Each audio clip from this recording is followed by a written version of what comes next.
નમસ્કાર, star India TV ન્યૂઝમાં આપનું હાર્દિક સ્વાગત છે। હું છું હેમલતા ત્રિવેદી। આપ જોઈ રહ્યા છો સ્ટાર ઇન્ડિયા ટીવી ન્યૂઝ। સત્યની વાતે સત્યની સાથે।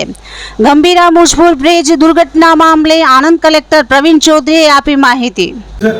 ગંભીરા બ્રિજ દુર્ઘટનાને લઈને હવે ટેન્કર ઉતારવાની કામગીરી શરૂ કરવામાં આવી છે। કહેવામાં આવી રહ્યું છે કે મુખ્યમંત્રી દ્વારા આણંદ જિલ્લા વહીવટીતંત્રને આ જવાબદારી સોંપવામાં આવી છે।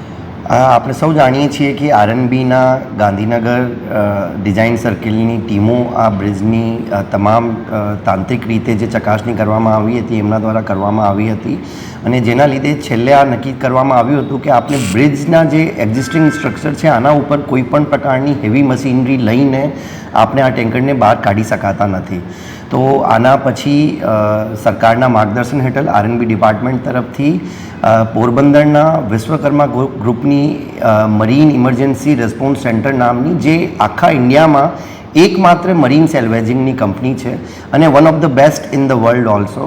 તો આ કંપનીને અને એ લોકોએ વોલન્ટરીલી આ કંપની ગુજરાતની હોવાથી ગુજરાતને લગતો પ્રશ્ન છે તો એટલા માટે આ કામ કરવાનું નક્કી કર્યું છે અને સરકારશ્રીના માર્ગદર્શન હેઠળ અને અત્યારે કંપનીના તમામ માણસો જે ટીમો છે એ તમામ સર્વે કરી લીધું છે। આગામી 4 થી 5 દિવસમાં અઠવાડિયું પણ લાગી શકે છે પણ ટેન્ટેટિવલી અમને જે એમના સાથે જે સંવાદ થયું છે આના આધારે એમને કહેવામાં આવ્યું છે કે 4 થી 5 દિવસ બ્રિજ ઉપર જે પહેલાં રિગિંગની એક્ટિવિટી કરવાની છે, રિગિંગ કર્યા પછી એ બલૂન ટેકનોલોજીથી આખું વિધિન આવતા 7 દિવસની અંદર એ ત્યાંથી ટેન્કર હટાવી દેવામાં આવશે।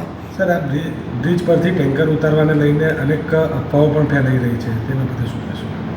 કોઈ પણ અફવાની આવશ્યકતા નથી। મારી મીડિયાના મિત્રોને ખાસ વિનંતી છે કે આ ટેકનિકલ લોકોની જે ટીમ અહીંયા નિષ્ણાંતોની ટીમ આ કામગીરી કરી રહી છે આ કામગીરીમાં આપણે એક તો અમે ત્યાં પોલીસ રક્ષણ પણ આપ્યું છે જેથી કોઈ કેમ કે ડ્યુરિંગ ઓપરેશન કોઈ પણ પ્રકારના જે દુર્ઘટનાની કોઈ શક્યતાઓ નહીં રહે અને કોઈ બીજા વ્યક્તિના જીવનને કોઈ દુર્ઘટનાની સંભાવના ના રહે એના માટે મીડિયાના તમામ મિત્રોને રિક્વેસ્ટ છે કે અફવાઓથી દૂર રહેવાનું અને જ્યારે એક્ઝેક્ટલી જે દિવસ ઓપરેશન થશે આપને પણ જાણ કરવામાં આવશે અને સારી રીતે એકદમ સેફટી સાથે, સેફટી ફર્સ્ટ છે અત્યારે એક જ પ્રાયોરિટી છે, સુરક્ષા is the first topmost priority અને આના આધારે જ આને ધ્યાનમાં રાખીને જ ટ્રક હટાવી દેવામાં આવશે। તમામ મીડિયાના મિત્રોને રિક્વેસ્ટ છે કે જે આ મરીન ઇમરજન્સી રિસ્પોન્સ સેન્ટરની જે ટીમ છે આ ટીમને આપણે મદદ કરીએ અને જ્યાં સુધી એ લોકો ફાઇનલ ઓપરેશન નહીં કરી દેવે ત્યાં સુધી